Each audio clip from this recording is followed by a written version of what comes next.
Saludamos en Nueva York a Aníbal Romero, abogado de inmigración y quien lleva la defensa de Rosa Inés Gutiérrez López. Muy buenos días, gracias por estar con nosotros. Buenos días, muchísimas gracias a ustedes, a toda su audiencia de América Latina y Estados Unidos. Muchas gracias por la invitación. Abogado, ¿qué posibilidad tiene en realidad Rosa para no ser deportada? Bien, pues hemos presentado a inicio del mes de noviembre una moción en la Corte para que se pueda reabrir su caso.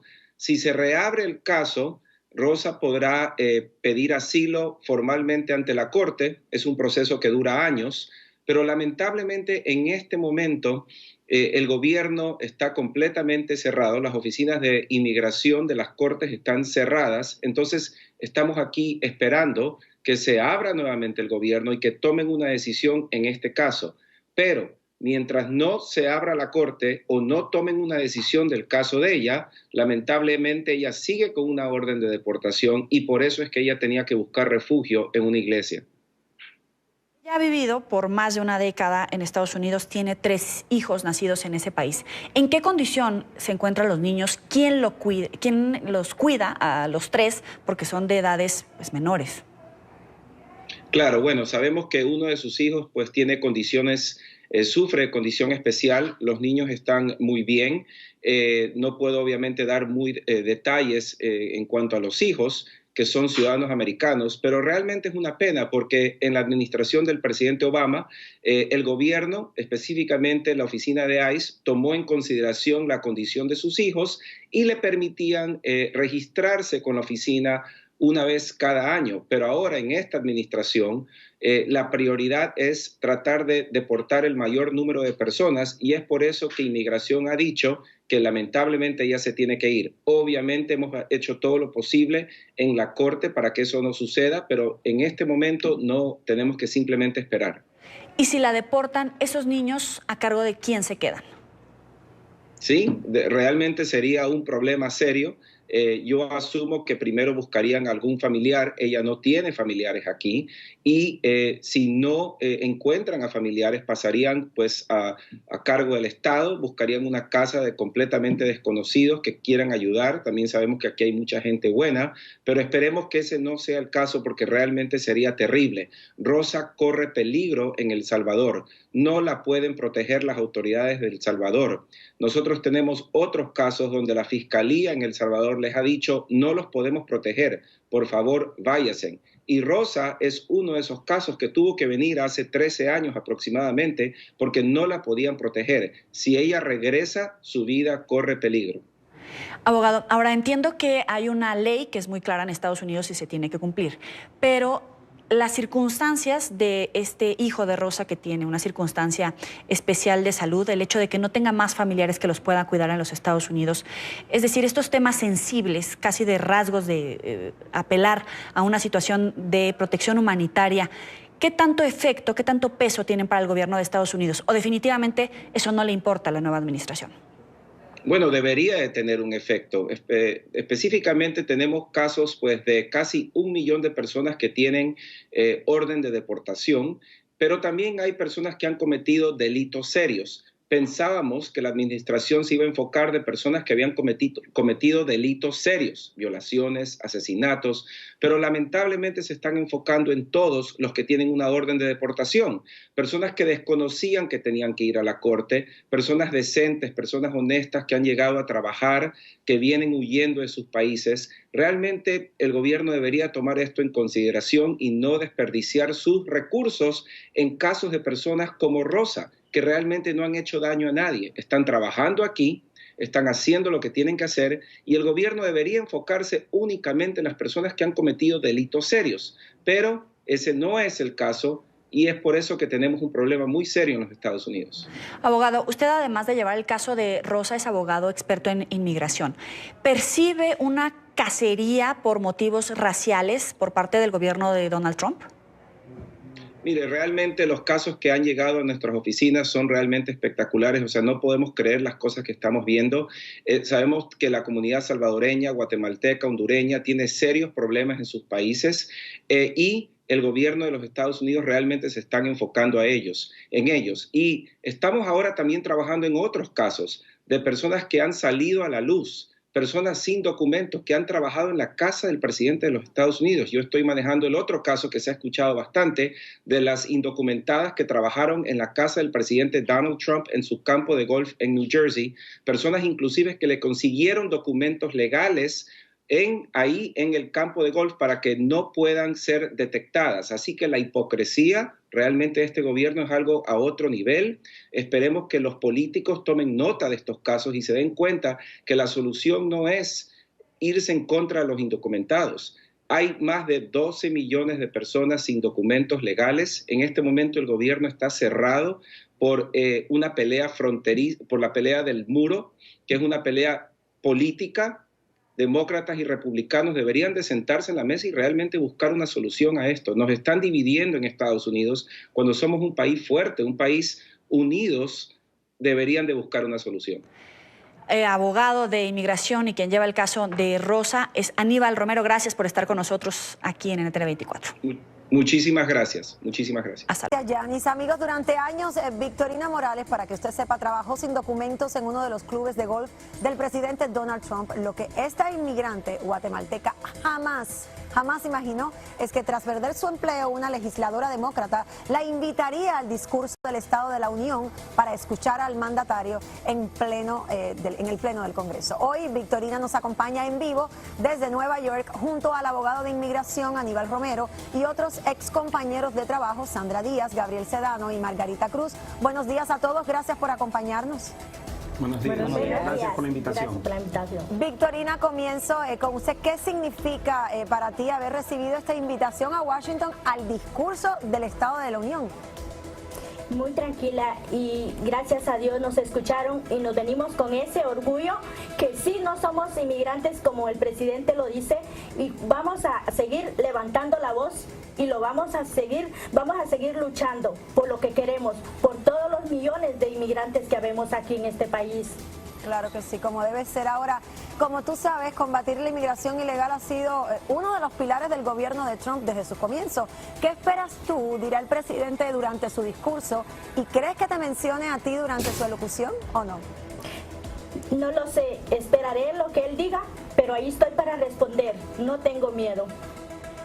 Abogado, me gustaría ahora hablar con usted. La realidad es que la denuncia que salió hace varios días es que algunos clubes de golf del presidente Donald Trump contrató a inmigrantes indocumentados. Aparentemente, estos trabajadores presentaron documentos falsos y no está claro si Trump sabía o no de estas contrataciones. Ahora le pregunto a usted, ¿cuál es la situación actual de Victorina y los otros indocumentados que fueron despedidos tras haber trabajado durante años en los clubes de Trump? Sí, bueno, aquí están los trabajadores de las empresas del presidente Donald Trump y todos fueron indocumentados cuando fueron contratados. Estas personas son testigos de un delito federal y por eso es que estamos pidiendo protección para ellos. ¿Se espera que estos trabajadores, abogados, reciban algún tipo de compensación o que puedan quizás regularizar su estatus migratorio, que es como la meta, o no? Bueno, esperemos. Los congresistas están circulando una carta para que el FBI pueda investigar este caso y esperemos que tengan la protección necesaria. Sandra, me gustaría también conversar contigo. Tú inmigraste desde Costa Rica y ya obtuviste una residencia permanente, pero trabajaste durante 3 años siendo indocumentada para los hoteles de Trump. Cuéntanos cuál fue tu experiencia y sobre todo qué esperas lograr de esta situación. Buenos días. Sí, yo trabajé durante 5 años para el presidente. Estuve encargada de la casa de él, de su hija, de uno de los jugadores más importantes de los Jets en ese lugar. Yo estaba encargada de absolutamente todo lo que era referente a su casa. Estuve en el lugar cuando no tenía papeles. Cuando salí de ahí logré arreglar mi estatus, pero estoy aquí con todos mis compañeros diciendo que esto pasa desde hace muchos años, que siempre ha habido inmigrantes en sus campos de golf, que siempre ha contratado mano de obra inmigrante y aquí estamos para demostrarlo. Victorina, ¿tú crees que Trump sabía de esto? No lo sé, pero sí nos veía en su campo a nosotros trabajar.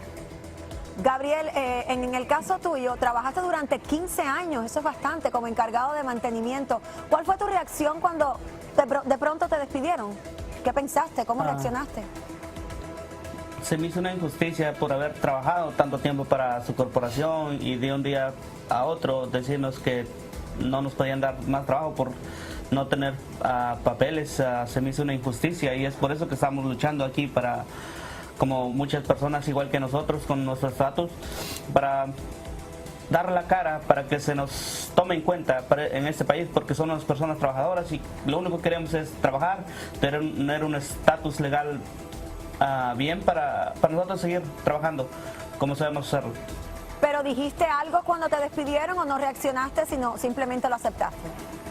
No, sí reaccioné con molestia, pero uno no puede hacer nada contra ellos porque son sus reglas, claro. Pero es una injusticia.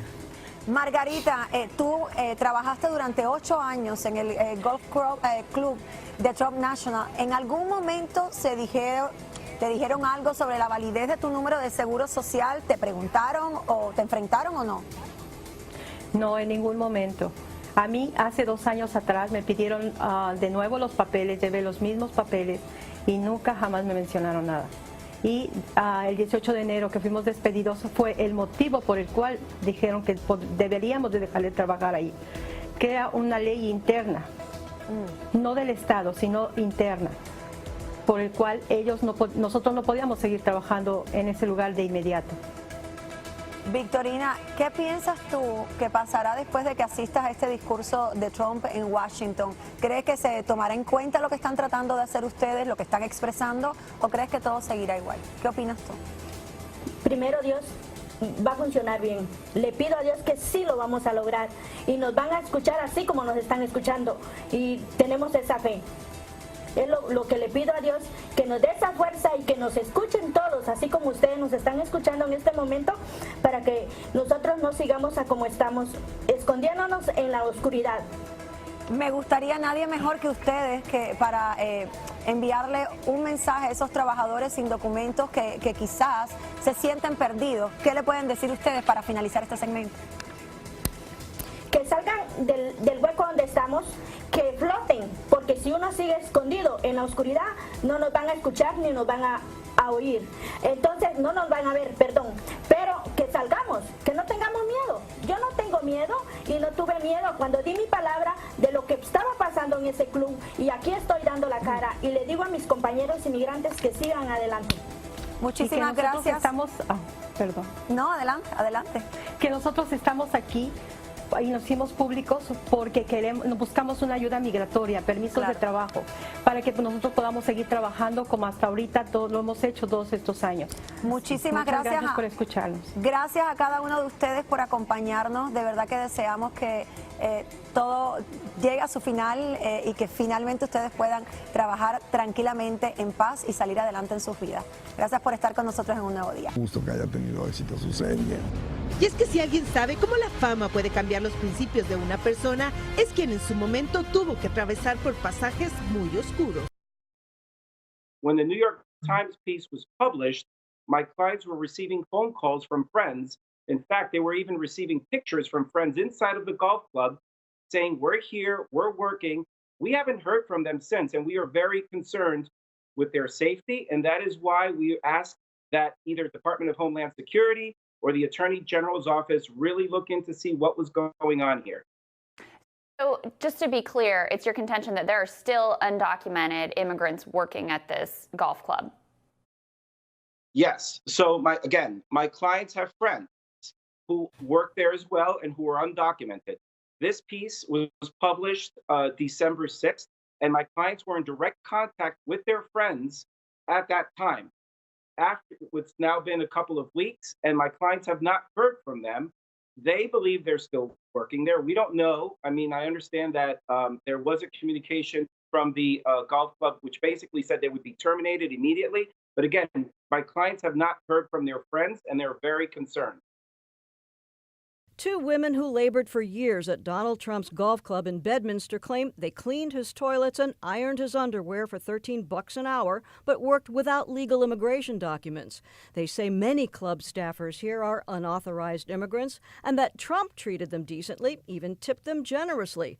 But after he won the presidency, they say his virulent anti-immigrant rhetoric infected their workplace. That, according to a New York Times article, where Guatemalan-born Victorina Morales says, "We're tired of the abuse, the insults, the way he talks about us when he knows that we are here helping him make money. We sweat it out to attend to his every need and have to put up with his humiliation." Their attorney, Anibal Romero, told CNN, Vicky has been physically assaulted on numerous occasions. They were both threatened with deportation. They were coerced into doing work they didn't want to do. We have been in contact with federal authorities, and we have been in contact with state authorities. Romero says Morales, who worked at Trump's club until yesterday, illegally crossed into the U.S. from Mexico, flew to Jersey, and got falsified working papers. When officials red-flagged her bogus Social Security card last year, Morales claims a club manager told her where to buy new forgeries and lent her $165 to pay for them. I think it's important to raise that hypocrisy that the president is anti-immigrant most of the time, but is happy to have them meeting his needs in his home. Apparently he didn't know about this. Right. Maybe he did, maybe he didn't, but it seems like management definitely did. Advocates across New Jersey expressed outrage. It's really important for state and federal authorities to be investigating what's going on and also to offer protection. I would be concerned if there are other individuals who are working there now who are vulnerable. It's clear that management had a role in helping exploit these workers, that the company has a culture of exploiting its workers and its contractors, and it's time for legislation that is fair and just. In the high season, Trump's Bedminster Club can employ 80 staffers, many foreign-born. New Jersey does not require employers to use E-Verify to check workers' immigration status. A spokesperson for the Trump Organization didn't address the story, but said, "We have tens of thousands of employees across our properties and have very strict hiring practices. If any employee submitted false documentation in an attempt to circumvent the law, they will be terminated immediately." The White House had no comment. Romero's other client, Sandra Diaz, quit work at the club in 2013. She's now a permanent resident. Vicky Morales didn't go to work yesterday, and she's left her home in New Jersey. Romero says he'll help her apply for asylum. In Newark, I'm Brenda Flanagan, NJTV News.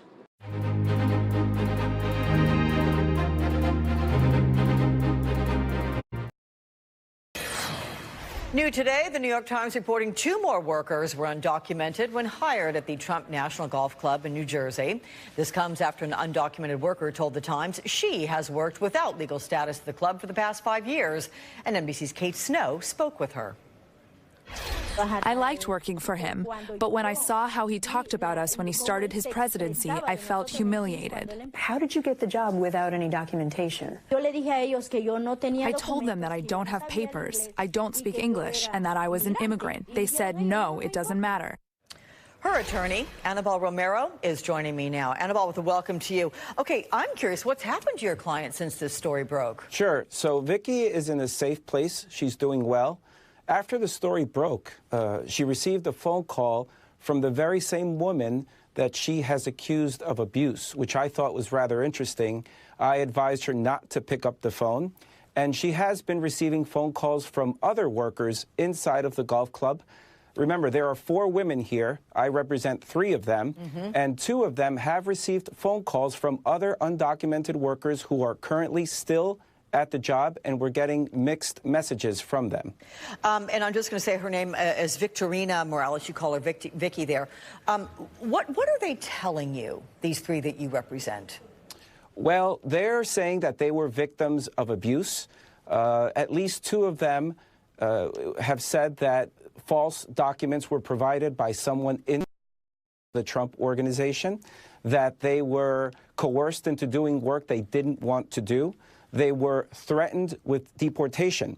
And that is why we have been asking for a federal investigation. I believe the Department of Homeland Security should definitely look into this as soon as possible. Remember, we believe there are more workers inside of the golf club, and this is the same story every worker will probably share, that they were working there, that it was a toxic environment, that some of them may have been threatened with deportation.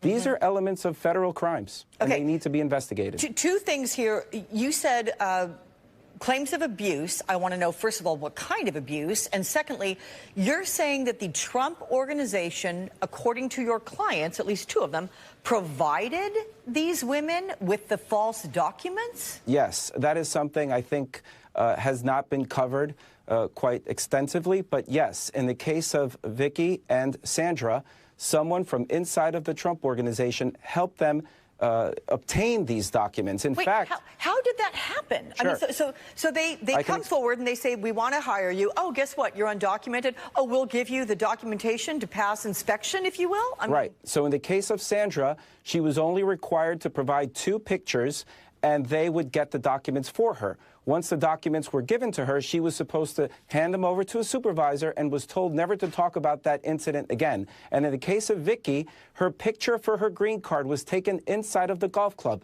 at the laundry, and the next day she was taken to a small town next to the golf club to pick up those documents.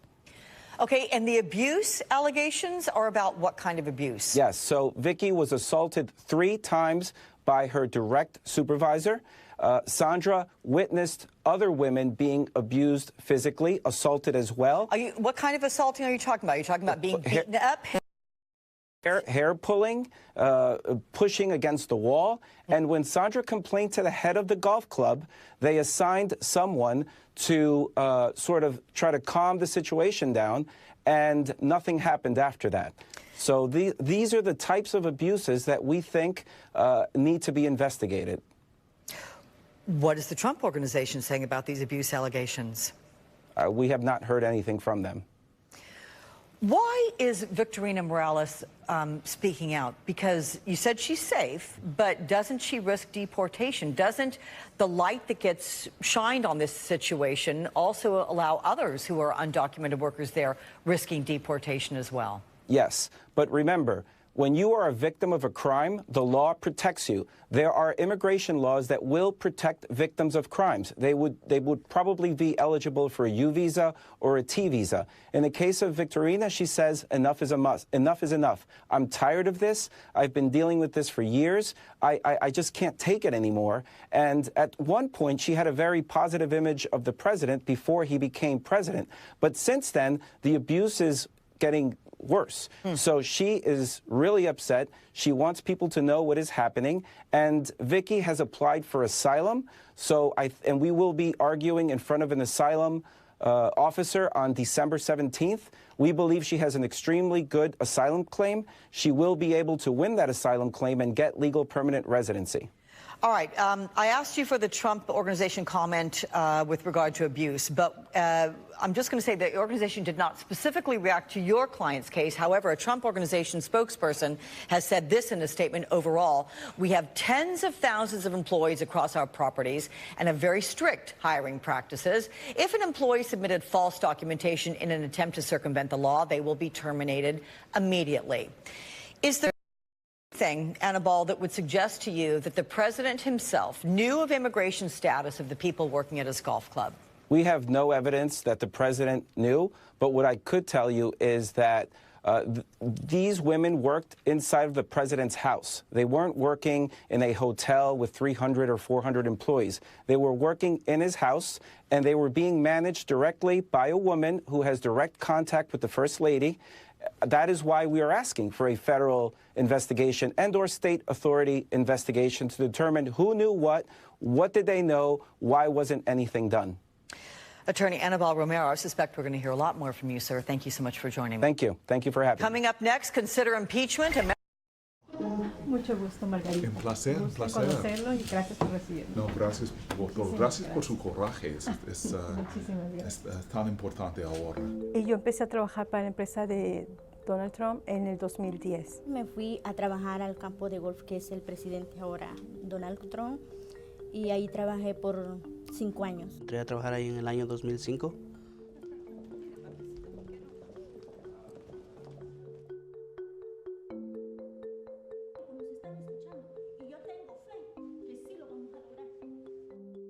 El supervisor me pidió los papeles y yo le dije a él que yo no sabía cómo hacer esos papeles y me dice, Victoria, ven, me dice, párate ahí, y me tomó la foto en la laundry. The picture for her green card was taken inside of the golf club, and she was driven by one of the managers to a place in Jersey to pick up a green card. There was a two-tier system, undocumented and documented, and it's my understanding, based on what my clients are telling me, that their coworkers who were legal permanent residents or United States citizens had health benefits, had health insurance. Why would they not have paid them and compensated them the same as they did U.S. workers? Because they knew that these folks were undocumented. Habían 3 casas, que eran la del señor Donald Trump, la de su hija Ivanka.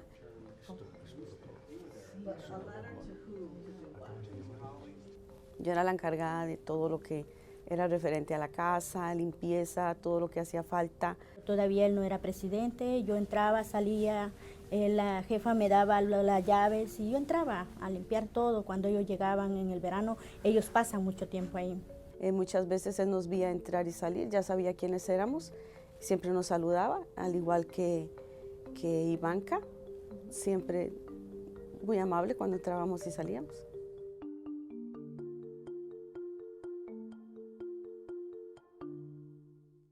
Desde el momento que él entra a la campaña, es otra persona completamente a la que... Cuando ya él se hizo presidente, a mí me quitaron el paso de la casa de él. Estando yo adentro, me sacaron para afuera, diciéndome que yo ya no podía entrar ahí. Y yo pedí explicaciones y nunca me lo dieron. Era muy difícil escuchar la retórica tan dura para el pueblo inmigrante. Él sabía que todos estábamos allá. Ahí había una supervisora y el supervisor, el manager de ella siempre nos trataba mal, incluso hubieron empujones, ella era muy agresiva. A veces las compañeras me iban a encontrar llorando en la suite y me decían, cálmate Vicky, me decía, cálmate, es que ya me tiene cansada, yo ya no aguanto más. She was scared and nervous, and she was tired, and she needed help. And that is why we decided to go public with this information, which I thought was the best approach to protect the workers.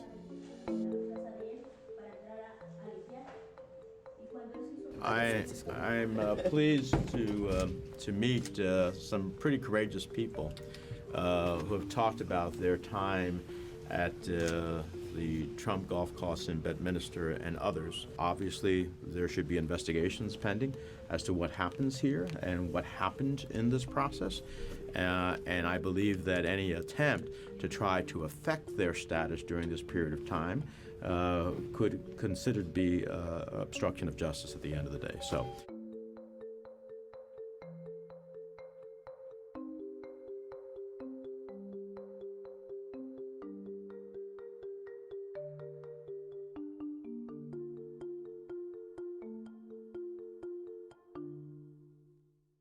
State of the Union. Critics also saying Trump's immigration rhetoric is pretty hollow given these new reports that Trump's own company deployed undocumented workers from Costa Rica to New Jersey. This is from the Washington Post, and it went back as far as 2002.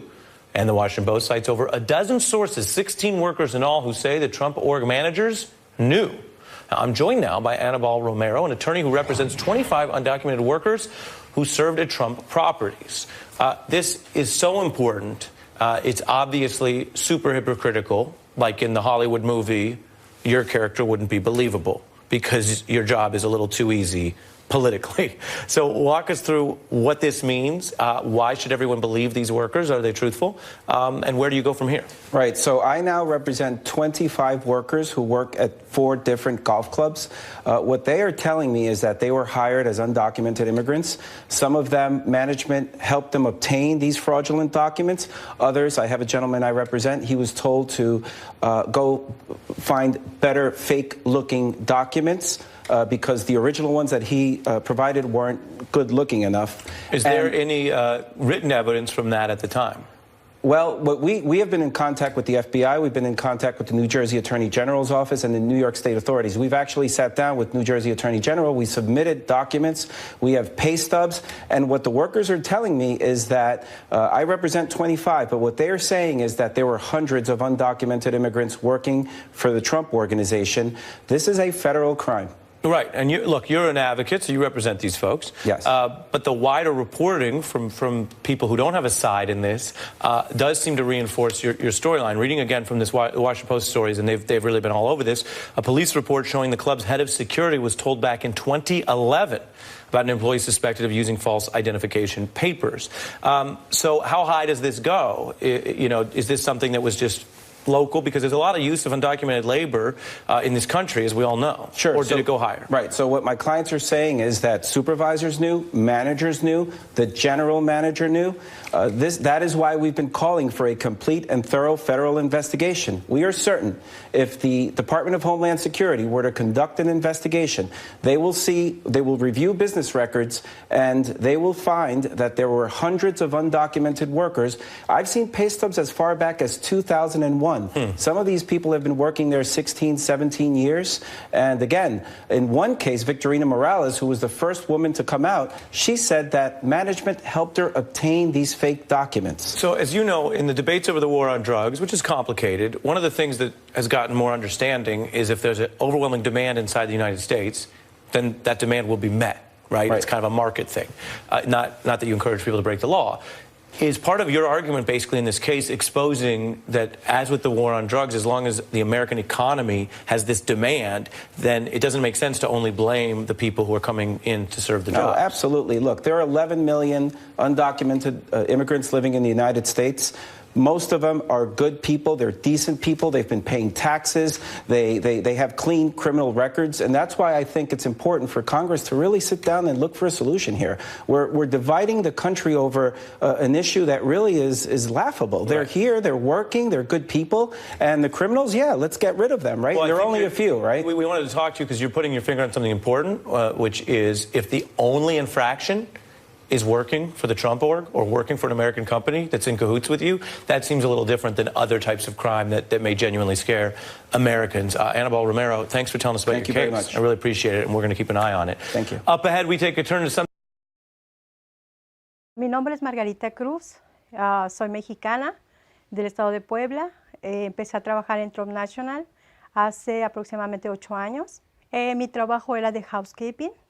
Nosotros teníamos que tener limpia la casa club, teníamos que tener limpio el pool, la piscina, teníamos que checar el hoyo 4, el tenis, la tienda de Pro Shop. En general, yo me sentía a gusto porque estaba en un ambiente, te acostumbras a las personas, te acostumbras a tus compañeras, a tus amigos, entonces se siente uno a gusto.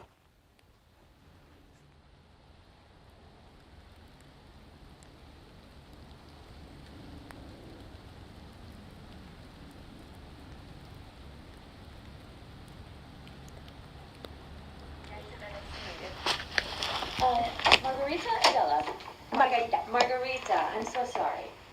Nos habían dicho que era una reunión con el nuevo manager. Entonces un compañero dijo, pero es raro que solo vamos a ir los que no tenemos papeles. Empezamos a subir y cuando subimos estaba una señorita de recursos humanos que venía de Miami e inmediatamente la señorita empezó a leer unas hojas que ella ya tenía impresas. The club has conducted an internal audit of its employment eligibility verification forms, or I-9 forms, to ensure its ongoing compliance with the law. This was not a government audit. During the audit, the club reviewed the I-9 forms for all club employees, regardless of citizenship status or national origin. The club has concluded that the document you submitted does not appear to be genuine.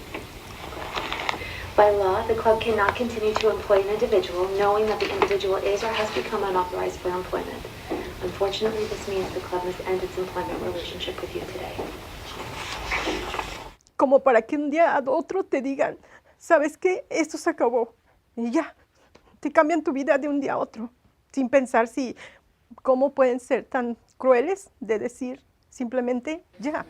These employees were fired last week because they were told they were undocumented immigrants. But these are not people that were recently hired. These are employees who have been working there 10 years, 12 years, 15 years. One gentleman has been working there 18 years. And all of them claim that management knew they were undocumented. They were recruited to work there, and they were told that documents were not necessary to work for this golf club. And Republican presidential candidate Donald Trump locked down the nomination after yesterday's 5-state primaries. Last night, he thanked supporters and vowed to bring the country together. Entraron al club, sacaron a todos los trabajadores, a todos, y revisaron todo el club por cualquier cosa, me imagino, por seguridad propia. Entonces, eso pasó en ese momento. Nosotros ya no supimos realmente adentro qué pasó. I've embraced the victims of illegal immigration, moms and dads who have had to bury their own children because of people that shouldn't have been in the country. Remember it, folks, remember it. Cuando iba allá al club, siempre se acercaba a uno. Él, por ejemplo, se acercó y me preguntó cuántos años tenía trabajando ahí. Luego me preguntó si me gustaba, la última vez que fue, nos preguntó si nos gustaba la alfombra que habían cambiado en el ballroom. Y le dijimos que sí, que nos gustaba. Dice, oh, ok. Y nos dio $50 de propina. Y yo pienso, si él en verdad nos odiara desde siempre, ni siquiera cruzaría palabra con nosotros, hubiera cruzado palabra con nosotros. Ni siquiera se hubiera acercado. Pero él no, yo pensaba que él no era así. On immigration policy, America First means protecting the jobs, wages, and security of American workers. Whether first or 10th generation, no matter who you are, we're going to protect your job. Because let me tell you, our jobs are being stripped from our country like we're babies. Tal vez sí haya personas americanas que quieran trabajar, yo pienso que sí, pero no con los mismos sueldos. Por eso nos siguen trabajando, yo pienso porque la mano de uno siempre va a ser más barata. No digo que no me dé miedo, no digo que no me dé nervios, porque claro que sí, me da nervios y también me da miedo, pero si uno a veces tienes que hacer algo por las demás personas, pido a lo mejor que se nos dé no solo a Trump, sino a todo al país, al presidente, que nos tomen en cuenta que nosotros solo estamos trabajando. Y que como si nos quitan taxes, como si nos cobran esto, lo otro, y por qué no nos dan ningún derecho, ni de tener licencia, ni de tener ningún derecho. Eso es lo que yo pienso. ¿Por qué? Para quitarnos taxes, para eso sí contamos como personas. ¿Y por qué para otras cosas no contamos? No existimos. Eso yo pido que se nos tomen en cuenta y que Dios quiera y si nos pudieran dar, no sé, algún permiso de trabajo para sentirnos tranquilos en este país.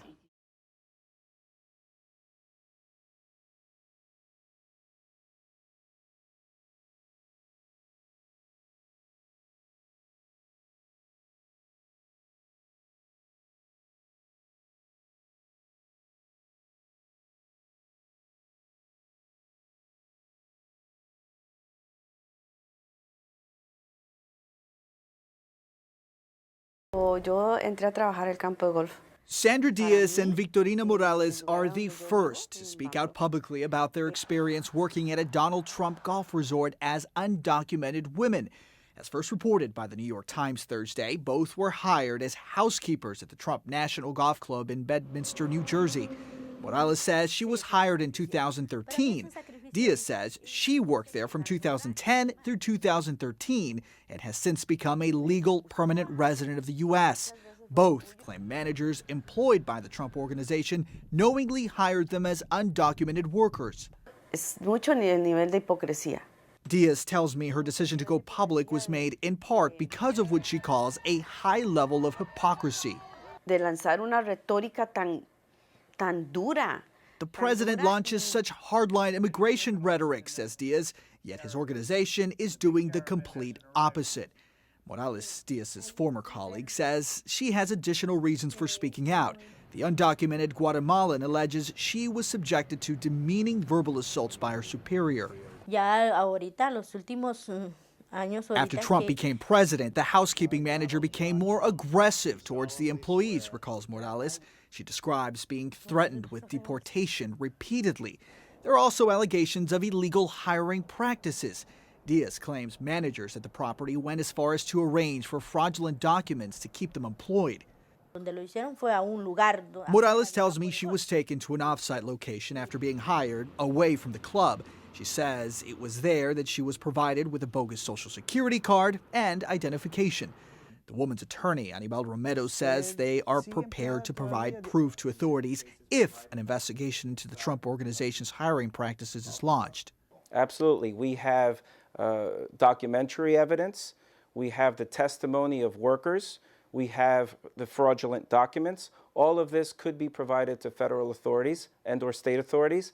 Both of my clients are willing to cooperate with federal and state authorities. In response to the claims, Trump Organization spokeswoman Amanda Miller said in a statement, "We have tens of thousands of employees across our properties and have very strict hiring practices. If any employee submitted false documentation in an attempt to circumvent the law, they will be terminated immediately." No public, criminal, or civil actions have been filed against the Trump Organization regarding the allegations from Morales, Diaz, and two other women mentioned by the New York Times. Morales and Diaz tell CNN they do not believe Donald Trump was actually aware of the alleged illegal hiring practices. They even have fond memories of their early years working at the Trump property. Era un orgullo. I was very proud to say that I worked there, says Diaz. And we spoke to Morales, asked her if she is still technically employed by the Trump Organization. She said that she hasn't heard otherwise on it, which leads her to believe that she technically is still in the books. Now, as for the attorney who we just heard from, he said that he is now considering potentially following up with a civil lawsuit against the Trump administration. In this case, it would be for employment discrimination. Certainly going to be something to watch, especially if he says what he says he would do, which is produce evidence that the Trump Organization provided this kind of falsified documents, which, again, is still an allegation. Morales back in Washington today. This evening, she's attending her former boss's State of the Union. Democratic Congresswoman Bonnie Watson-Coleman invited her. So with me now, Victorina Morales' attorney, Anibal Romero. He is also representing another undocumented worker fired from the Trump National Golf Club. So Anibal, welcome to you. Thank you. Thank you for having me. So you'll be going with her tonight Yes. To the House to hear the speech. Can you just begin with what has Victorina alleged how she was treated? Sure. Any specifics? So she was there for about 5 years, and what she is saying is that her supervisor physically assaulted her, threatened her constantly with deportation. She complained to the management at the highest level, the general manager of the golf club. Nothing was done. And something that's very important, apparently the picture for her green card was taken inside of the club, and then one of the drivers drove her to a nearby town to pick up these fake documents that we have handed over to state authorities. And this is the environment until she said enough is enough. Well, I mean, what you're alleging, that second piece of that would be a federal crime if true. And I want to tell you what, obviously, the Trump Organization is saying, but does she have proof? I mean, what you're alleging is that the Trump Organization knew she had no papers and that they helped fake them for her. Yes. So we have met with state investigators. I have sat down with the FBI. She is willing to continue to cooperate with authorities. Does she have proof? She has proof. She has the documents. She has her testimony. And this is what's important here. Victorina Morales is not the only person who says that this happened. We have Sandra Diaz. She also said that this was part of the environment there, that workers came in, documents were provided by people from inside. And at this point, I am now representing 25 workers in 4 different cities in the United States. And what these workers are telling me is that during the season, the golf season in the Northeast apparently ends, I'm not a golfer, sorry, but it ends in November. And what they were telling me is that each club, half of the staff at each club was undocumented. So this is what the club is denying those allegations. They say the former employees provided their own false paperwork. In a statement to CNN, Trump Organization would institute, quote, E-Verify at all applicable properties and will continue to take swift and appropriate action where necessary. Still, you say, so she has proof not only in her false papers, but the process of how she obtained her false papers? She has explained to authorities how this occurred. She will continue to cooperate. And look, with regards to that statement, I want to say one thing. If this was 1 or 2 employees in a major corporation, well, maybe you would think, okay, maybe a couple of them were able to get false documents. but we are talking about a golf club with 100 employees, no more, and apparently half of them were undocumented. Each club. Now we see that there are 5 clubs, so now we see a pattern in practice here, and that is why we are calling for a federal, complete and thorough investigation of federal authorities. This is a criminal conspiracy. We just got over the longest shutdown in history after Trump unsuccessfully held the government hostage for his border wall. He's now threatening to either shut down the government again if he doesn't get wall funding as part of a long-term solution, or even unilaterally declare a national emergency to secure the funds by going around Congress. Clearly, this president views illegal immigration as the #1 issue facing the U.S., so clearly, Americans want to know why he thinks it's okay for him to hire illegal immigrants at his own properties. The president has described illegal immigration, unchecked illegal immigration, as a perilous threat, and has said that they're taking American workers' jobs. Can you explain why the president hired and employed so many undocumented immigrants at his clubs for years and didn't do more to prevent them from staying employed and working there? Look, I can't get into specifics about the president's organization outside of the White House. I'm only allowed to speak on behalf of the president in his official capacity. I do know that the Trump organization has put out a statement addressing that issue. I would refer you to that and to them for further questions. What does the president think should happen to a business that, you know, employs illegal immigrants and doesn't use systems to check and make sure they're not doing that? I think that's one of the reasons that the president wants to actually fix the problem. He's one of the people that's identified the fact that we have a problem and we should fix our immigration system. If Democrats want to get serious about fixing that, they have a president that's more than happy to sit down with them and do exactly that. That's one of the reasons the president wants to actually fix the problem, because he's identified it.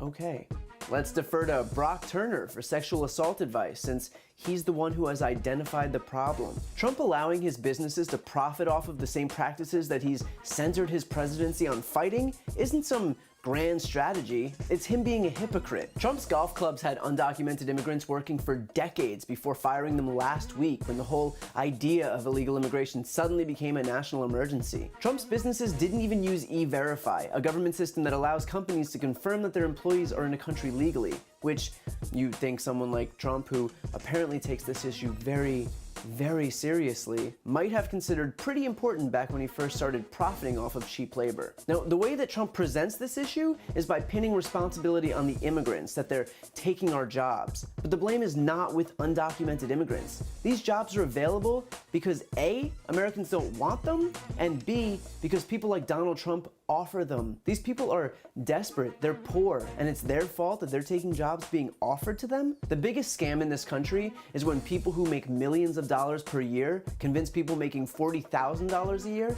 that people making $15,000 a year are the problem. Because as long as you're mad at some brown guy making $7 an hour, as long as you think he's the ultimate villain, the guy washing the dishes, then your attention isn't focused on the billionaires happily exploiting him for cheap labor. So the next time a guy like Donald Trump clutches his pearls at the audacity of these people to storm our country and take our jobs, think about why they came in the first place. No, there is no national emergency. There is no border crisis. According to Trump's own Customs and Border Protection, only 6 immigrants whose names matched the name on the terror watch list were stopped at the US-Mexico border in 2018.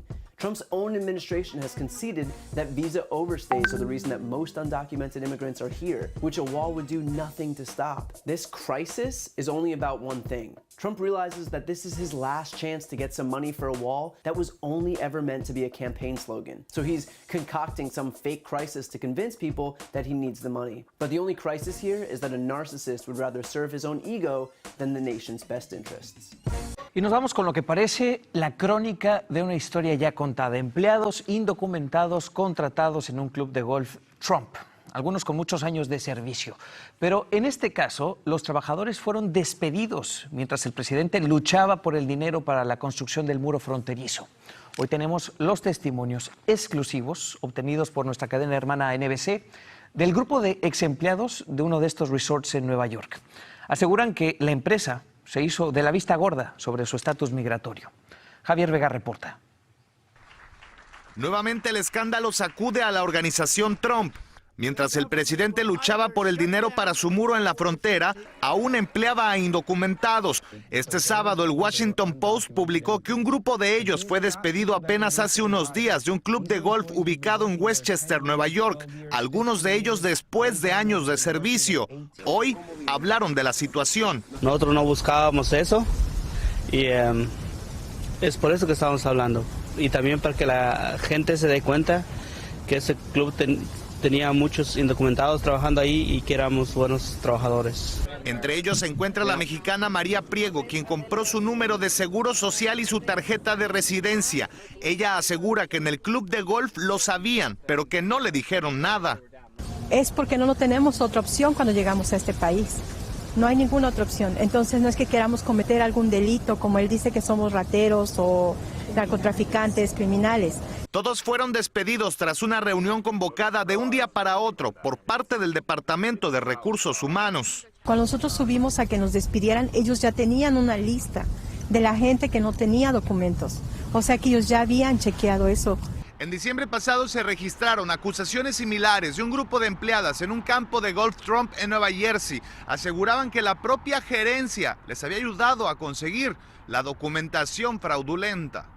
Este nuevo grupo es asesorado por el mismo abogado. These workers are material witnesses to a federal crime. Estos trabajadores son testigos presenciales de crímenes federales, sostiene el defensor. A nombre de la organización Trump, Eric, el hijo del presidente, aseguró que se están realizando grandes esfuerzos para identificar a todos los empleados que han presentado papeles falsos para conseguir un trabajo. Javier Vega, Noticias Telemundo. La buena noticia es que estos problemas se pueden resolver, pero solamente si tenemos el valor político de hacer lo que es justo y correcto. Now I'm Amy Goodman with Nermeen Sheikh. Democratic Senator Bob Menendez of New Jersey is calling on the FBI and Department of Homeland Security to investigate whether employees at Trump National Golf Club broke the law by helping undocumented employees obtain fake work papers.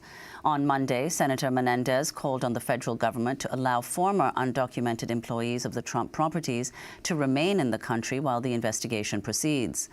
This comes amid news reports that the Trump company has fired at least 18 undocumented workers from 5 golf courses in New York and New Jersey in the past 2 months, part of a purge set in motion after a series of reports about the club's employment of workers without legal status. In December, an undocumented housekeeper from Guatemala named Victorina Morales helped expose what was happening on the Trump properties by speaking on record to the New York Times. Morales spent years making Donald Trump's bed and performing other duties at his New Jersey club, even though she was undocumented. Well, on Tuesday, Morales had a chance to see her former boss in person when she attended the State of the Union, where Trump railed against undocumented immigrants, claiming, quote, large organized caravans are on the march to the United States, unquote, and incorrectly suggested undocumented immigrants threaten the economic well-being of other Americans.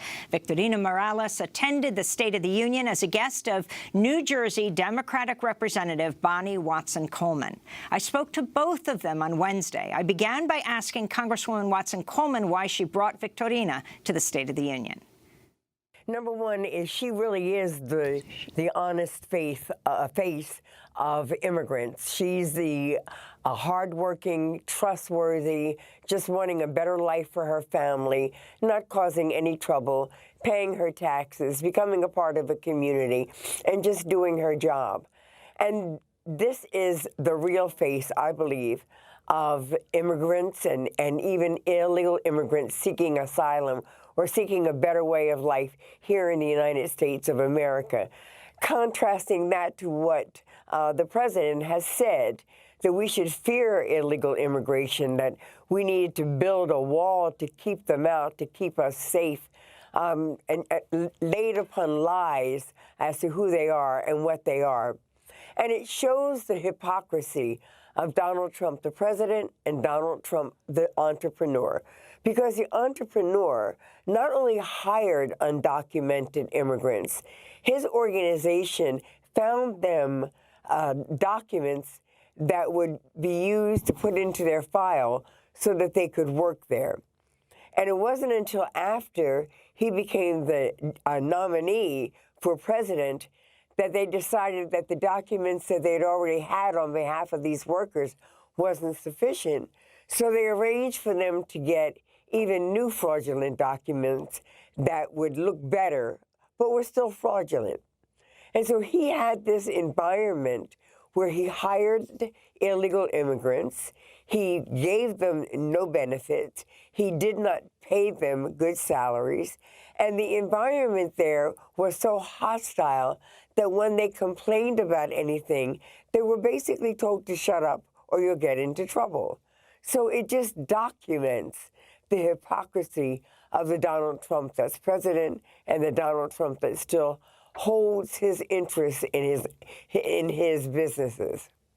Victorina Morales, what was it like to be sitting there last night at the State of the Union address, seeing your former boss, President Trump, talking about undocumented immigrants? He's a total hypocrite. It's hypocrisy because he always talks badly about immigrants. We accept that he is a horrible person. He's very aggressive concerning us. And I ask God that at least the Congress people listen to us. We are raising our voice. I thank them for that. In this country, there are many good people. There are many people who love us. There are many people who are helping us. Can you tell us your story, Victorina? Tell us how you came to work at the Bedminster golf course of President Trump, to clean his room, to make his bed. I came in 2013 to work in that place. At the beginning, when he was not president, we saw him as he was a good person. He even tipped me 3 times. And I made his bed, I washed cleaned up his hotels, I made the bed of the First Lady, and Barron's bed, who's his son. I cleaned Ivanka's house. And when he became president, that's when I saw his second face. He's a hypocrite because there we discovered his second face. He started talking badly about immigrants. That's why I'm here, showing my face, because he says that we're liars, that we're rapists, thieves, and if it had been the case, I wouldn't be here. I worked for him for 5 years, and he doesn't value the work of immigrants. So talk about your decision, Victorina, in December to come forward to the New York Times. The decision is that I got tired of abuse, and including there was a supervisor there who treated us, called us stupid, said that we were donkeys, that she compared me with her dog. She said that her dog understood better English than we did, and 3 times they pushed me. They were trying to hit me, and that's why I said no. I've had enough.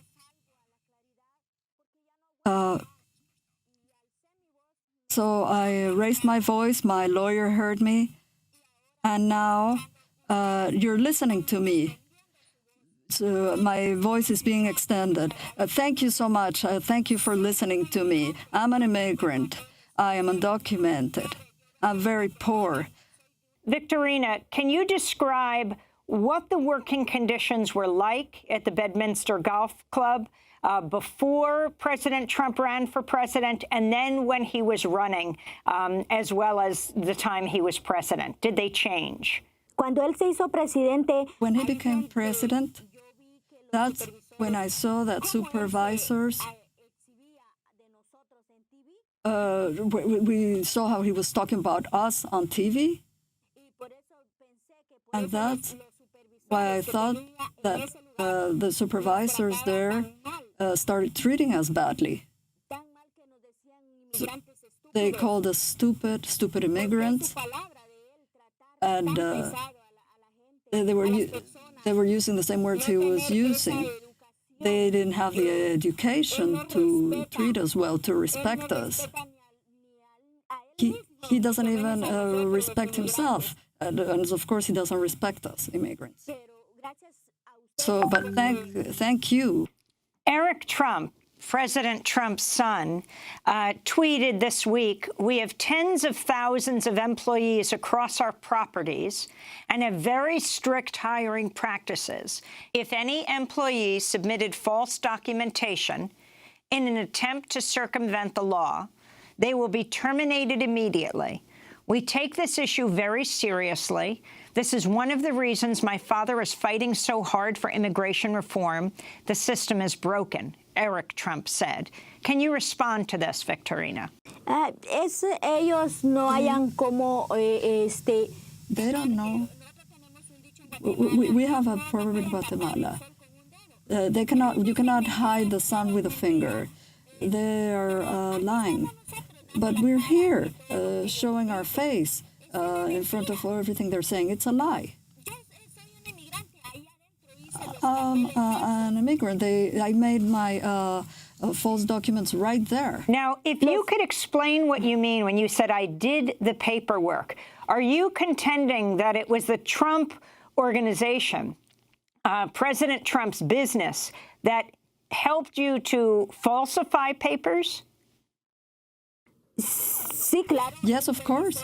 The supervisor helped me.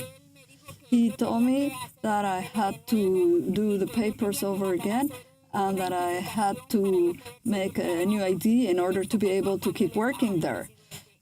When his cousin took me to a place near Bamberg, and they made my false papers there.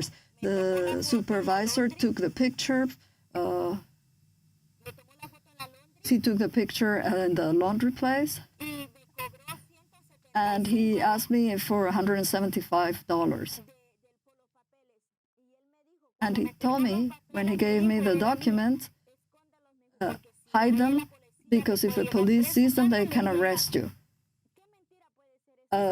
So this is the truth. This is what happened. We cannot go on lying. They say that we're lying, that we're thieves, rapists. But no, we're here to work, and they know them. They know that because we were their employees, and that's why I don't tire myself of saying that they are hypocrites, that they are lying. They are the liars. How many people would you estimate at Bedminster were undocumented? How many of the people who worked for Donald Trump? When the news came out in December, I stopped going to work because I was the one who gave those news. I was tired of being abused. I said enough of listening to him on the TV and see how he treats us as migrants. I said, no, I'm going to speak out. I'm going to come forward, and I'm going to say that he's a liar. And that's why I'm here, showing my face, so that he sees that we're not liars. I am saying the truth. Did you receive a certificate from the White House for doing outstanding work for the president, cleaning his room? Yes, I did. Yes, I have the certificate. It's a document they gave me for having done the best work at the club, golf club of the president. Yes, I got that certificate. You heard President Trump talking about invaders coming in from over the border and his demand to build a wall over the border. What are your thoughts? Yes, what I think is that he should stop talking about the wall and that people come forward because there are many people working for him. He has 5 clubs. They are undocumented. And what do you think about Eric Trump saying, you know, some people just don't have papers, and where this happens in an organization that has thousands of workers? How high up do you think the knowledge of your not having documents and others not having documents went in Bedminster?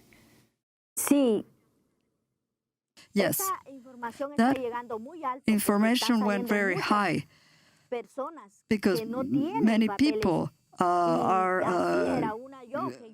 coming forward. I was undocumented, and I was working there. And now there are many people who are being fired who were undocumented and who were working for him because there are 5 clubs who have been firing people. Victorina Morales, can you talk about when you came to the United States and why you left Guatemala and how you made your way here? I came in 1999 from Guatemala. I was with my parents there. I was 7 years old when my father got killed. And then I got married.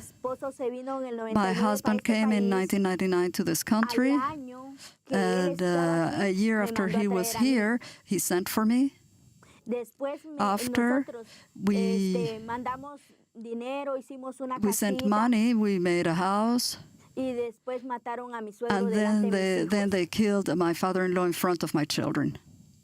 But when I came to this country, it was 1999, and when I started working in Bedminster for the president till now in 2013, till 2018 when I raised my voice because I got tired. So I wanted to turn back to Bonnie Watson-Coleman, the Congress member from New Jersey who invited Victorina Morales to the State of the Union address. As you listen to Victorina's story, one that you know well now, what are you calling for?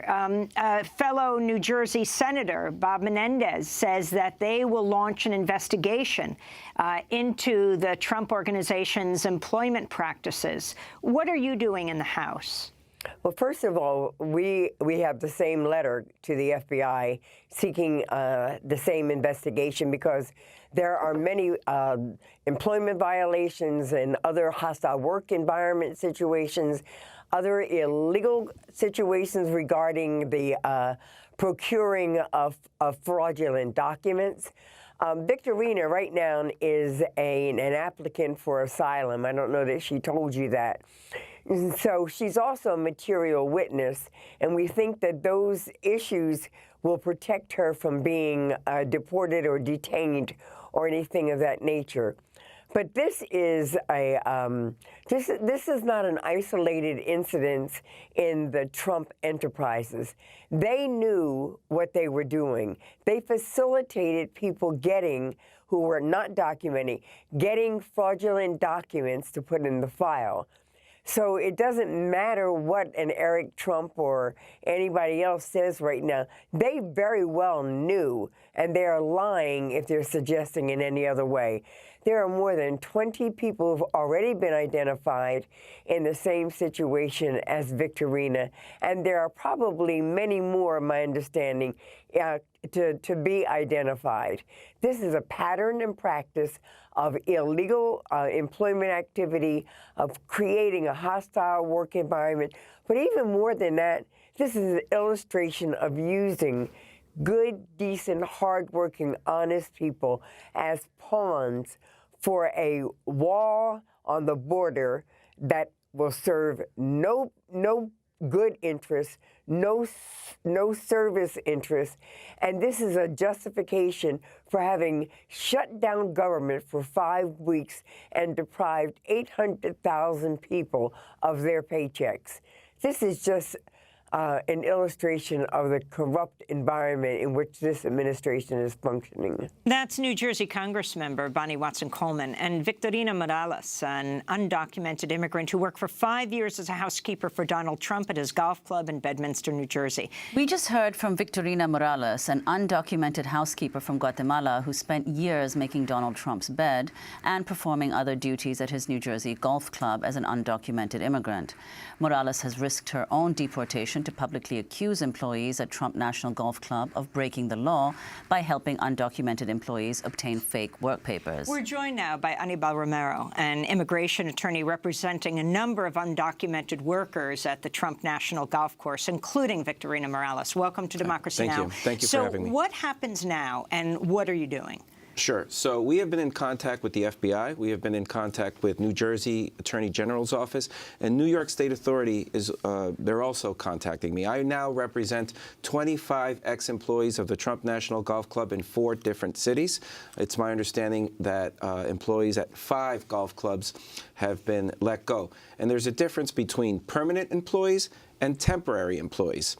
The golf season ends in November, and it's my understanding that many employees who are undocumented will not be returning to work next year. So they were seasonal, hundreds of them, and then they returned. That is what my clients are telling me, that at each golf club, half of the staff, approximately half of the staff, was undocumented. And most of the people I have spoken to, I have 25 clients, but I've spoken to more than 30, say basically the way you get the job there is by someone brings you in and you're told to go purchase fraudulent documents.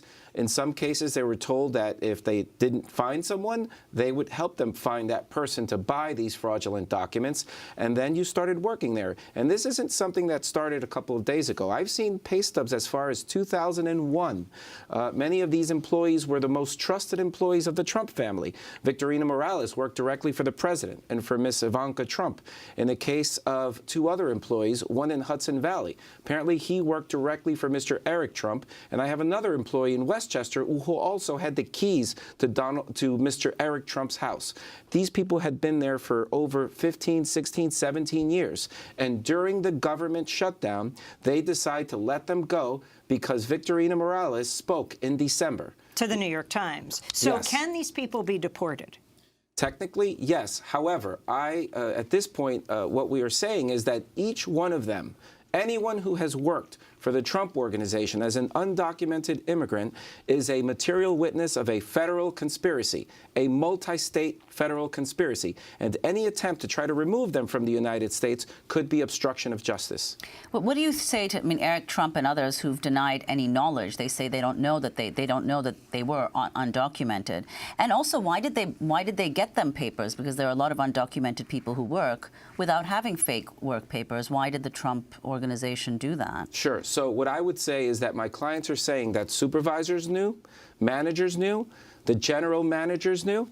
Now, whether President Trump himself knew or Eric Trump knew, I'm not sure. I'm assuming that investigators can ask questions, and we will get to the bottom of this. And why they were asking for documents, I'm not sure.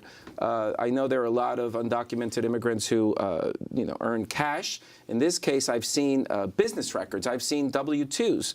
And here's something important. When you look at these pay stubs, none of the undocumented immigrants had health insurance. And according to what they are saying is that health insurance was offered to other employees who were American citizens or legal permanent residents. And I asked the question, if none of the undocumented immigrants had health insurance or a 401k plan, why? Because they knew that they were undocumented, and undocumented immigrants are not eligible for health insurance. And they're much more vulnerable to threats. As Victorina said, she would be threatened with deportation. Yes, for years she was told that she could be deported if she spoke out. And on a number of occasions, she was physically assaulted by her supervisor.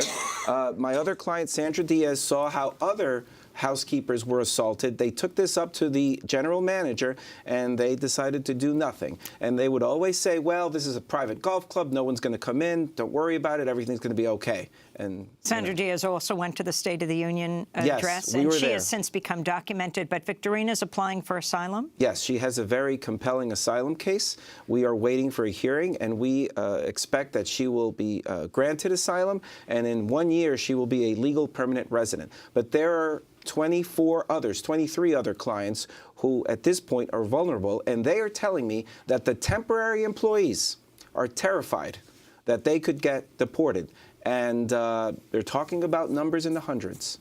And your response to Eric Trump saying we have thousands and thousands of workers. We can't know this stuff. Sure. Well, no, that's not the case at the golf club. The golf club roughly has about 100 employees, and what the workers are telling me, half of them were undocumented in Westchester. And I would say the same for Bedminster. I understand the organization might have thousands, but the golf clubs themselves, each one of them that operates independently, has roughly about 100 employees. So we're talking about 500 employees in 5 golf clubs. Half of them are undocumented, possibly, according to what clients are telling me.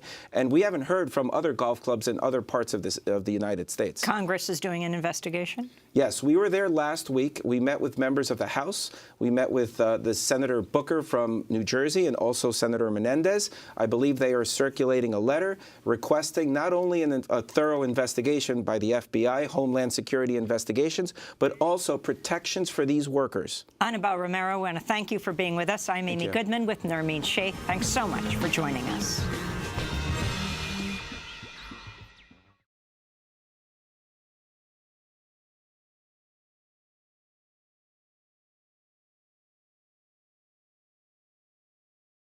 I liked working for him, but when I saw how he talked about us when he started his presidency, I felt humiliated. How did you get the job without any documentation? I told them that I don't have papers, I don't speak English, and that I was an immigrant. They said, no, it doesn't matter. That is Victorina Morales, one of 2 former Trump employees who are set to attend the State of the Union address on Tuesday. They were among the first workers to reveal that the Trump National Golf Club knew they were undocumented when they were hired. And then just last night, the New York Times reported 5 more undocumented workers were fired or asked not to return at another Trump golf club. One of them had worked there for 16 years. In the past 2 months, 3 Trump properties have identified and terminated, quote, any employee who has given false and fraudulent documents to unlawfully gain employment. Well, the president continues to shut down the government over his wall and rail against unauthorized immigrants as diseased criminals and terrorists. He's apparently happy to employ them at low pay in his various properties.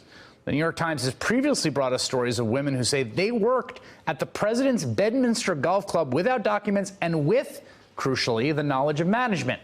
Now we have an even more striking example with an Ecuadorian woman named Emma Torres saying not only did she work there without authorization, the club actively helped conceal her from the Secret Service when Donald Trump was a candidate in 2016.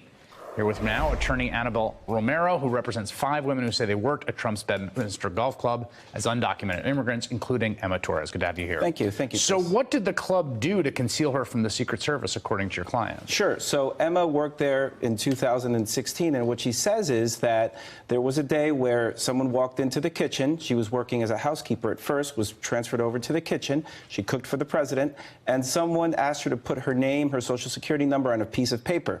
Obviously, she knew that this could possibly be a problem, so she walked over to Human Resources and said, I think we have a problem. I'm undocumented. My friends are undocumented. You guys know this. What are we going to do about this? And they said, you're right.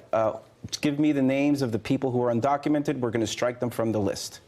So what you're saying is the management at the president's own club, when he's on the campaign in 2016 and he's running on Mexico sending rapists, on the wall, on all of the ways in which immigrants are destroying the country, is his management at his own club is actively concealing from the Secret Service the identities of unauthorized immigrants who work there. Yes, so I represent 5 women now. I have spoken to 8 people who claim to have worked there in the past.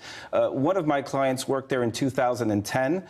My client, Victorina Morales, has worked there recently until a couple of weeks ago. So apparently this is a pattern in practice. Some of them claim that management helped them obtain these fraudulent documents in order to work there. These are serious serious crimes, and that is why we have been calling for a federal investigation, a state investigation, and I think now with the Secret Service incident, I think congressional investigation. I guess to argue on the other side of this, I mean, are you an immigration lawyer? I am an immigration attorney. Right, so I don't think you would want the takeaway for people to be like, we need to crack down on these businesses that are employing people like my clients, right? Well, here's the problem. It is not illegal to work in the United States, but it is illegal when an employer takes advantage of a person because they're undocumented. That's a crime. And look, we all know they're here. There are 12 million people who are here. They're good people. They're decent people. Miriam Jordan did something extraordinary for the New York Times. She got a woman to speak and come out of the shadows. She represents 12 million people in the same situation who are asking for some sort of help. Does it, this woman who came forward and said we are tired of the abuse, the insults, the way he talks about us, this is Victorina Morales, when he knows that we are helping him make money. Do you think the president knows that? Do you We think have no evidence, but what I could tell you is that Victorina Morales, Sandra Diaz worked in his house. They had direct contact with the First Lady, with the president. They were managed by a woman who is described by them as personal assistant to the First Lady. That is why we're asking for a federal investigation and state authorities' investigation to decide who knew. What is it like to watch the president shut down the government over the wall, to go around talking about the grave security threat that is posed by undocumented immigrants, particularly those who are actively seeking asylum, trying to turn themselves in, while it is the case that his own business apparently habitually is violating immigration law? Right, that is the hypocrisy here. That is why these women, what they have done is brave, they're courageous. I am shocked the news is all over this, because quite It's clearly, the core premise of his entire presidency. Exactly. The core premise. The first thing he said was, if there's one thing I'm going to do as president is shut this down and make it hard to come here without papers. In the case of Emma Torres, she was cooking for him. Victorina Morales, she was cleaning his toilet. You know, there's another irony here, which is that part of the shutdown is actually shutting down the E-Verify system, which is the digital system that is used to essentially try to prevent companies from hiring folks who are undocumented. Right. So in New Jersey, it is not mandatory, but immigration courts are also shut down. My clients have not been able to appear in front of an immigration judge. There are 750,000 people right now in removal proceedings who are not going to court. So you cannot remove them from the United States while the government is shut down. Wait, so what you're saying is the government is shut down putatively over border security and construction of the wall. The shutdown means that you actually cannot issue an order of removal for an unauthorized immigrant who has been found to violate the law. And that includes criminal aliens. So on Monday, there is no immigration court all over the country, and we're sitting here waiting. How long do you think that can go on? As long as the shutdown is. What is it doing to the system? It's really a problem. It really is, because when you think about it, 750,000 people in removal proceedings. Now, there are 12 million undocumented immigrants in the United States. We all know it is impossible, virtually impossible, to remove them. That is why I think Republicans and Democrats should sit down and talk about what is the real solution here. What would it mean if the president knew? What would it mean if he or his advisors or his family knew that they were doing this? Well, they were actively hiring folks who were not documented. It is a federal crime to knowingly hire undocumented immigrants. Annabelle Romero, thank you for your time. Thank you, Chris. They say they fired a lot of people. In the days since Sandra Diaz and 4 other former housekeepers at Donald Trump's Bedminster Golf Club have stepped forward, claiming the club hired unauthorized immigrants and helped them procure fraudulent working papers, workers there are getting fired, the former staffers claimed, as their attorney interpreted. Hay personas que hablan que nosotros hicimos daño por hablar. Some people are saying that we somehow did something wrong by speaking. Los dejaron sin trabajo that porque people were fired because we said something. I have not heard anyone. I've talked to everyone of immigrants to talk. We do have information, in fact, that some have even left the country. Yeah. Willingly? We have no idea. Immigration attorney Annabelle Romero said he has turned over the paperwork to state and federal investigators. As far as Victorina is concerned, the golf club management procured fraudulent Social Security card and a fraudulent green card. And also we've handed over W-2s, we've handed over pay stubs, and the series of other documents which we think are relevant. Normally, a Social Security number that doesn't match triggers a red flag from the Federal Social Security Administration to employers. It's unknown whether the club received any notices. Unauthorized immigrant Victorina Morales and others who complained about their treatment here say they've received threats. Son pocas personas que hay con papeles. There are very few people who have legal documentation there. When I be there, I know about 30 people. 30 people When I be there. who got their documents from the club. Yeah. Yeah? There's no evidence the president knew about the issue. The jobs paid $10 to $13 an hour. So why did the women come forward? Sí, porque habían insultos donde nos decían Yes, because they insulted us, que no teníamos papeles. that we didn't have any documents, that we were immigrants, Que éramos unas estúpidas. that we were stupid, because there are others who did have legal documentation to work there, and they weren't insulted or they weren't coerced into doing work like they did with us. The Trump Organization, in a prior statement, said we have tens of thousands of employees across our properties and have very strict hiring practices. If an employee submitted false documentation in an attempt to circumvent the law, they will be terminated immediately. The FBI and New Jersey Attorney General's office had no comment. Sandra's now got legal immigration status through her daughter. She's not going away. It's time to speak. It's time to talk about this situation. It's no time for be quiet anymore. Romero's now representing 5 clients from Trump's Bedminster Golf Club. We asked the Trump Organization for a comment. We've heard nothing back. In Newark, I'm Brenda Flanagan, NJTV News.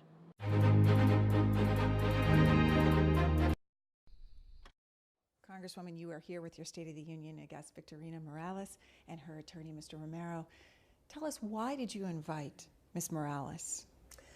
For a couple of reasons. Number one, she's such a courageous and brave individual, standing up for those who otherwise wouldn't have any voice, and I kind of relate to that. She's the face of immigration, I think. You know, she's honest, hardworking, pays her taxes, lives in a community, tries to be part of it, wanted a better life for her family, came to the United States of America because we've typically been the beacon of hope and the beacon of welcoming. And also, on a not so positive note, she is the face of the Trump hypocrisy. President Trump has vilified, demonized, and dehumanized immigrants since he's been in office, but particularly during the time when he was justifying that terrible shutdown. But the businessman, Donald Trump, found no problem with identifying undocumented individuals, hiring them, having his company facilitating getting them documents that are fraudulent but looked more realistic, and then employing them under conditions that were not good, harassing them, not giving them benefits, paying them lower wages. So to me, Ms. Morales represents the duality of this president that we have. What is Ms. Morales' employment status right now, Ms. Romero? Her last day of work for the Trump Organization was in December 4th, and she is unemployed at the moment. She is not legally allowed to work in the United States. She has applied for asylum. We are hoping that she will be able to get a work permit in a few months, but until now, she's home. She's undocumented? She's undocumented. How did she get fired? Did she quit? Well, no. Her last day was December 4th. The New York Times wrote the piece and published it on December 6th, and I advised her not to return for her own safety after that. Why? I was concerned. Obviously, the story was now public that she had been working for the Trump Organization as an undocumented immigrant. She talked about how the golf club supervisor helped her obtain fraudulent documents in order to work there. She complained of threats of abuse, physical abuse, verbal abuse, and in fact, hours after the story was published, the same woman who physically assaulted her, her supervisor, who verbally assaulted her, called her. I was there with her. I advised her not to pick up the phone. We were concerned, so I said it's probably better that you do not return to work. Is she concerned at all about showing up at tonight's State of the Union in such a public format? She's a brave woman. She's a brave woman. I mean, undocumented immigrants in the United States are afraid to talk. She came to my office and said, I've had enough. I need to tell my story. This is not fair what's happening to me. And I asked her this question today, are you afraid today? And she said, no, I'm not afraid anymore. People are listening to me is what she's saying. And that empowers me to continue to tell my story. But again, there's no reason to arrest her. There's no reason to harass her. She's applied for asylum. I have, in my career, never seen someone who has applied to asylum with a clean criminal record ever arrested. There's no reason to arrest her. Well, there's also this situation where there obviously were violations of labor laws. There were conditions which were harassing, hostile work environment. So Ms. Morales is a material witness as well as an asylum seeker. And for those two reasons, either or and, she should not be touched now. Congresswoman, the roll call headline is that Democrats are inviting guests like Ms. Morales to tweak the president. You know what?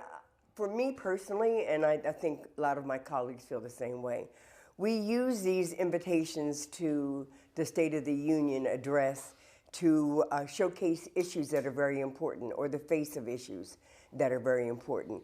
Not just anybody wants to come to the State of the Union. One year during the Muslim ban, I invited Imam Shibli. Another year, I recognized Reese Taylor, who was a black woman who was violated, raped, and did not see justice down south. And this year, there's no more important issue than what this administration is doing, dehumanizing and demoralizing and trying to portray immigrants as evil and unwanted in this country. And so you used whatever platform I believe that God gives you to be able to raise the voice and the concern of those that otherwise wouldn't have that voice. Ms. Morales is very brave and very courageous to do this, and I admire her tremendously. And it was my honor to reach out and find out that we had access to her, that she actually is in my district. Are there any guidelines for you as a lawmaker on who you can bring to the State of the Union address? No. And how does it work? How are you able to invite a guest this evening? I invite them. Their information is shared with the Secret Service. They're vetted and they're approved, and they attend. What are you hoping to hear from the president tonight? I am praying that this president finds his way to discuss positive, unifying things.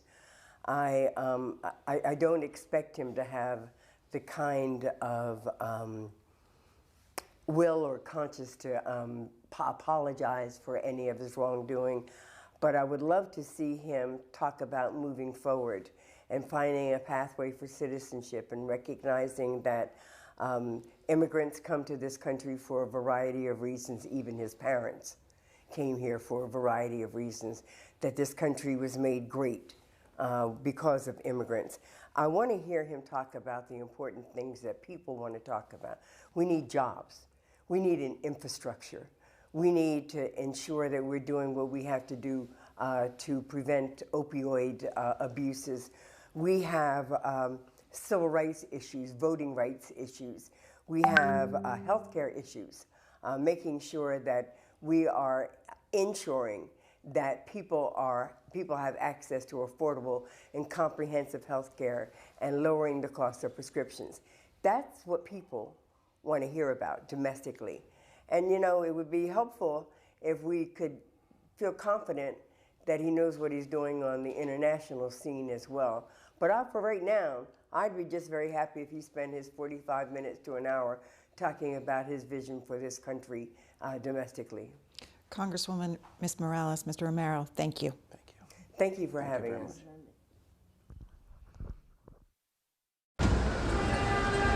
They arrived in vans. They arrived in SUVs. Hi, guys. Most of them co-workers, some of them friends.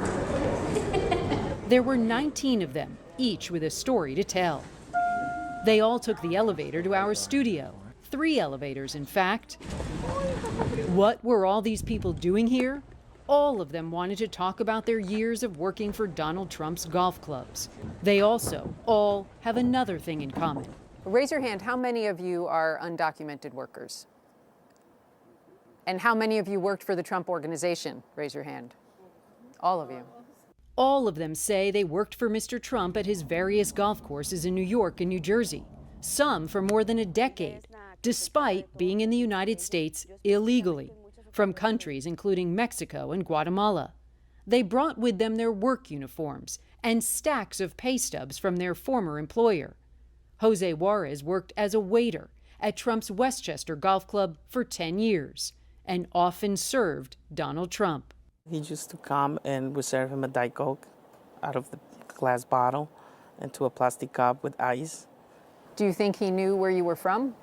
Yes, he knew I was from Mexico. You told him? Yes. Do you think the president knew that you were undocumented? I think so. This was an open secret. Lawyer Anibal Romero represents 38 undocumented workers, including this group, all of whom worked at Trump properties. He says 11 of them were quietly fired in January from Trump's Westchester Club after the club did an audit in the midst of the government shutdown and the fight over the border wall. The rest of these workers quit given the toxic environment. Some of these employees were the most trusted employees of the Trump family. They've been working there for 10, 15 years. Some of my clients had, the keys to, for example, Eric Trump's house in Westchester, New York. Nearly all of these 19 undocumented workers told us they've met Donald Trump. Sandra Diaz is from Costa Rica and worked as a housekeeper for 4 years at Trump National Golf Club in New Jersey. I work really close to him in his house. Always I with him, with Melania, with Ivanka. Always I stay inside the house with all the family. They know me. I have a kids. I have to go in. I have to take care all clothes, everything in this house. I have to care. Sandra told us she believes Donald Trump knew she was here illegally because he has to sign off on everything at the club. How do you feel when you hear the president say that people like yourselves shouldn't be in this country? I feel really bad. All of the workers paid taxes, but were not given benefits. Victorina Morales also worked at Trump's golf club in New Jersey as a housekeeper. For 5 years, she made Trump's bed and dusted off his golf trophies. Did you ever tell the management at the golf course that you were undocumented or that you didn't have the right paperwork? She told us yes. She told her supervisors, but was told legal papers didn't matter as long as she did the work. What documents, ¿qué papeles did you show when you applied for the job? Victorina says she didn't show any paperwork when she got the job, but in 2016 she was suddenly asked for legal documentation. She says when she told her manager she didn't have it, he got his cousin to take her to a house in New Jersey to get documents, and that her manager himself paid the $175 fee for her fake documents. There was another client I have in Westchester who presented fake documents, and he was told that they didn't look good enough. So they had him returned 3 times to get fake documents that looked better. Did Donald Trump know where you were from, and do you think that he knew you were undocumented? Victorina told me Trump once asked her where she was from, and she told him Guatemala. She says the majority of housekeepers were undocumented and that Trump must have known.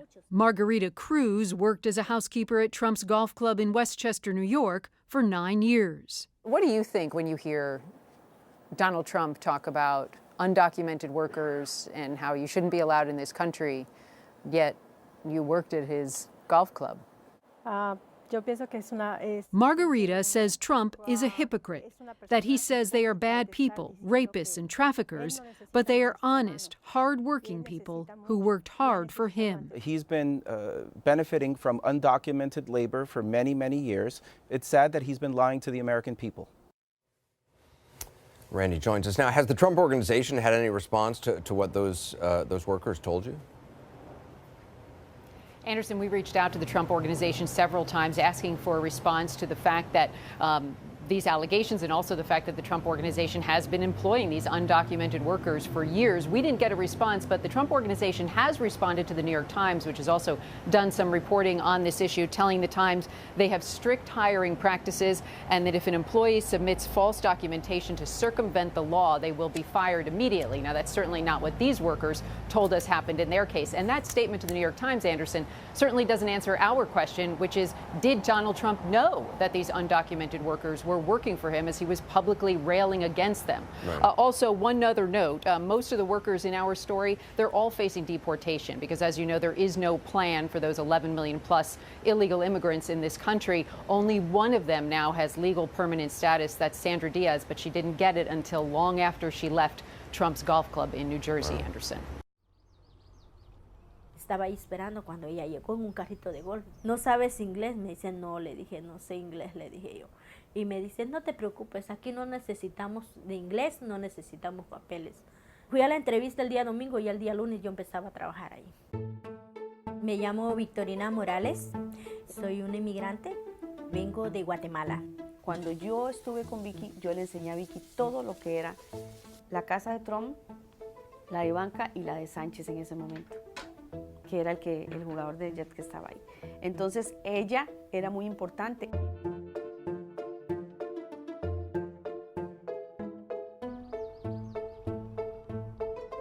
Cuando nosotros arreglamos su casa, él siempre le gusta tener billetes de 100, de 50 y de 20 en su mesa de noche. Y cuando él sale, él siempre sale con cash porque él es muy dado a darle propina a los que están en el campo. Yo estaba limpiando esas escaleras cuando él iba pasando y me mira y se ríe, ¿verdad? Y se agarra, se mete la mano otra vez, me da $100. Y le digo, thank you, le digo yo. Yo aquí a la gente le decía, ese señor es tan bueno porque me da tips, él nunca nos ve a nosotros mal, no nos mira mal, él está al tanto. Y el trabajo es muy pesado, el trabajo, usted entra a las 6 de la mañana y hasta las 2:30 de la tarde que usted sale, usted no para. Son 11 habitaciones, 4 casas, está la casa de él, está la casa de Ivanka, un jugador de los Jets, lavandería, el men's locker, el ladies locker, tenemos el salón de eventos, las oficinas, usted no para ahí un segundo. La primera semana que yo entro, una semana antes había entrado una persona primero que mí. Éramos las 2 personas nuevas en housekeeping. Ya a los días me voy dando cuenta que la señora es un poquito difícil, es muy agresiva. Ella se abusa de las personas porque sabe que no tenemos el estatus que tiene ella. Y la palabra de ella toda la vida era estúpidas, brutas, vienen a este país y no hacen ni cómo aprender a hablar inglés. Empezaba a decir que nosotros éramos unas burras, que no entendíamos. Estábamos haciendo una suite y echábamos las sábanas en una bolsa y lo íbamos y lo poníamos a lavar. Y yo en ese momento estaba metiendo las sábanas en la máquina y ella llega y me dice, estúpida, ¿no ves que no cabe eso? Y llega y me pega el empujón. Si yo no me agarro hacia la pared, pego en la esquina de la máquina en la frente. Eso fue la primera violencia. Una de las veces Vicky trató ya de salir y le dice que si ella sale de la institución o pone alguna queja acerca de la institución, que con lo que se puede sacar con eso es que le llegue migración a la puerta. Yo dije, no, claro, ella lo hace porque ve que el presidente se expresa así de nosotros. They're bringing drugs, they're bringing crime, they're rapists, and some, I assume, are good people. Empieza ese hablar entre nosotros mismos. ¿Cómo es posible que lleguemos a tal extremo y que él hable tan duro?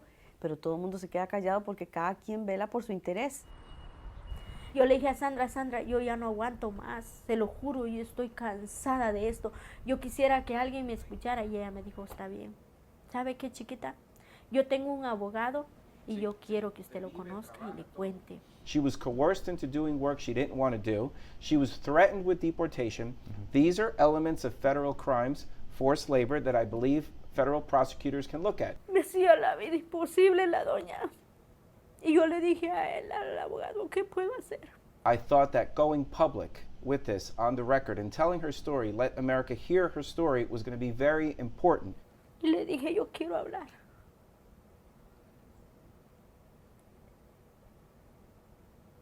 Y me dice, está bien. ¿Quieres hablar? Sí. No tengo miedo. Es cómodo cuando tú anuncias y no tienes que dar la cara. Pero esta es la parte que más nos critican, salir y dar la cara en las noticias. En este país nos aprenden a poner orden. Nosotros preferimos aceptar abusos, aceptar maltratos y mantenernos al margen y no hacer ningún tipo de problema porque no podemos. No hablo solo por mí. Yo hablo por todos mis compañeros inmigrantes. Que nos abran las puertas. Que salgamos de ese hueco y hablar y decir. Que dejemos de esconder la cara detrás de un árbol para que no nos vean.